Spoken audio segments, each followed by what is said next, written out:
Hi, welcome to video 2 on the introductions to hormones and glands. We are focusing on the hypothalamus and the posterior pituitary. The first one focuses on what is a gland in the anterior. So if you missed that one, you're going to want to go ahead and go back and watch that one. Okay, so on to the posterior pituitary. Okay, so we're still with these neurosecretory cells in the hypothalamus, right? There we go. Now, there's a special note that these are supraoptic in the supraoptic nucleus. Now, what does that mean? It just means that it's called that because it's next to a lot of these nerves that have to deal with your vision, right? Your optics. Okay, so these particular neurosecretory cells in the supraoptic nucleus secrete oxytocin, right? Oxytocin. And then you have your paraventricular nucleus, which is this one over here. Para just means beside, and then ventricular, meaning of the ventricle. So this is just beside a ventricle. And it secretes ADH, which I'm going to talk about in just a second.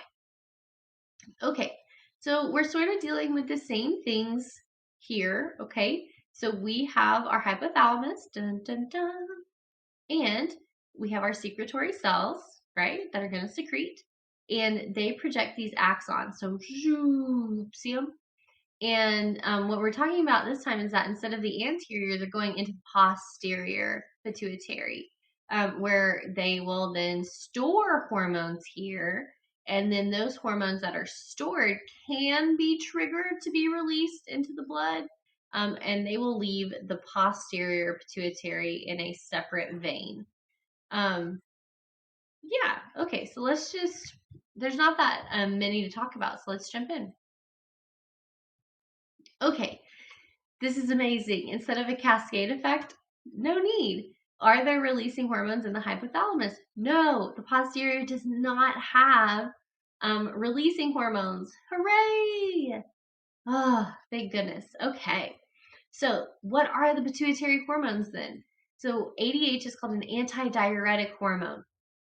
So you may have heard that some things like coffee and tea are diuretics, and you have no clue what that means.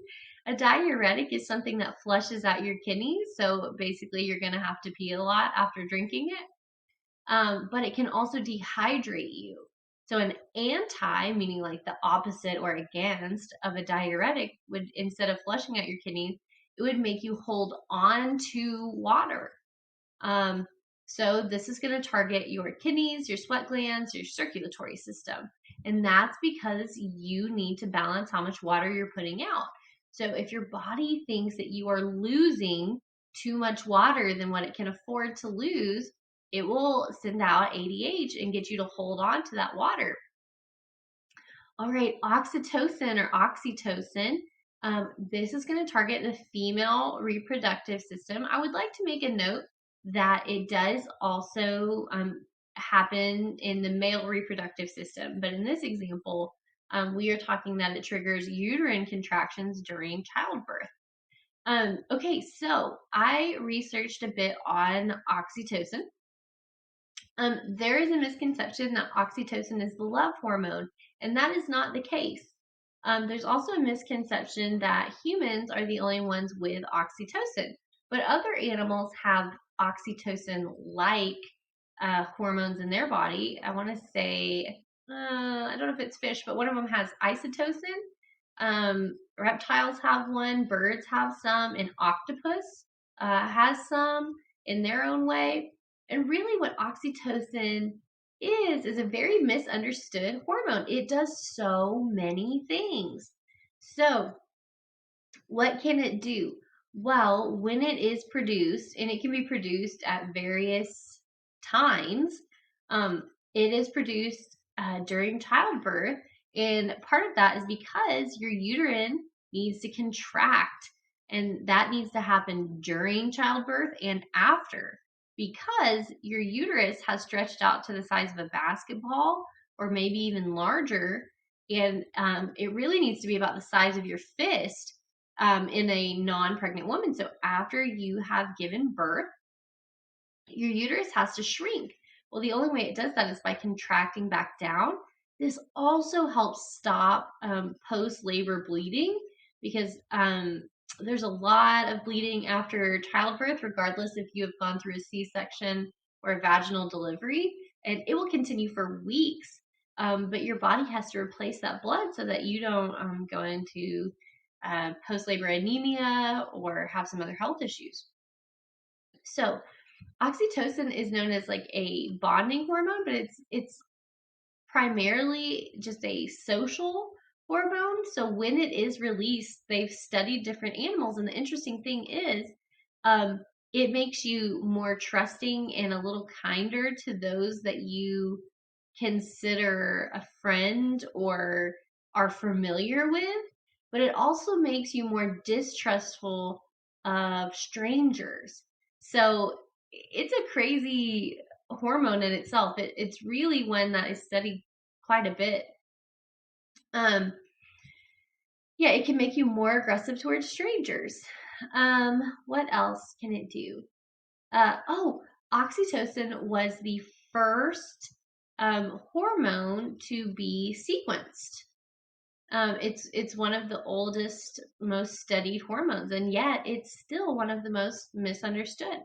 Now, in mammals, its primary purpose for mothers and children is for the mother to bond to that baby. And part of that is hypothesized that in mammals, when you are born, you are not able to cope for yourself, right? You need the help and the support of that mother, particularly for food. And so this is released to try to make you kinder to that offspring that you have just birthed so that you don't abandon it. Um, Now, another time when oxytocin is released is during breastfeeding. And so it also helps you release some milk. And because of that, it also is supposed to be a bonding experience to breastfeed a baby. At least it's supposed to activate parts of your body or parts of your brain that would connect that in some way. Um, but anyway, oxytocin is still readily studied and very misunderstood. So it's not a love hormone. It's released in males also. So it's more of a social hormone that is being studied. Okay, this is just a review of diuretics. So ADH, right? So let's see here. Your hypothalamus is monitoring your blood concentration and its relative hydration level. If it notes that you are dehydrated, the pituitary will then release ADH. This would be your posterior pituitary would release ADH, so your antidiuretic hormone, meaning hold on to water, you're losing too much water. Ah! Ah! Um, your ADH then makes the walls collecting of the collecting duct more permeable to water, so water can get through more easily. The more water is reabsorbed by the bloodstream, meaning that your urine output is going to be really, really concentrated and ooey, yellow, super salty, gross. And so that's just your visual cue that you are super dehydrated and you need to drink more water. Um, Interesting enough, your urine should never be this color ever. You should always be more hydrated than that. This is a serious concern if your urine is this color. Your urine should be a pale yellow color, a very faint yellow. And if it is not, you are dehydrated, friends. Okay, last slide for this presentation. Negative feedback. No, this is not where you leave bad reviews. Negative feedback is a type of feedback system for your body. We have positive feedback and negative feedback, and negative feedback is actually the most common. So hormones are released as part of a negative feedback loop. What is a negative feedback loop?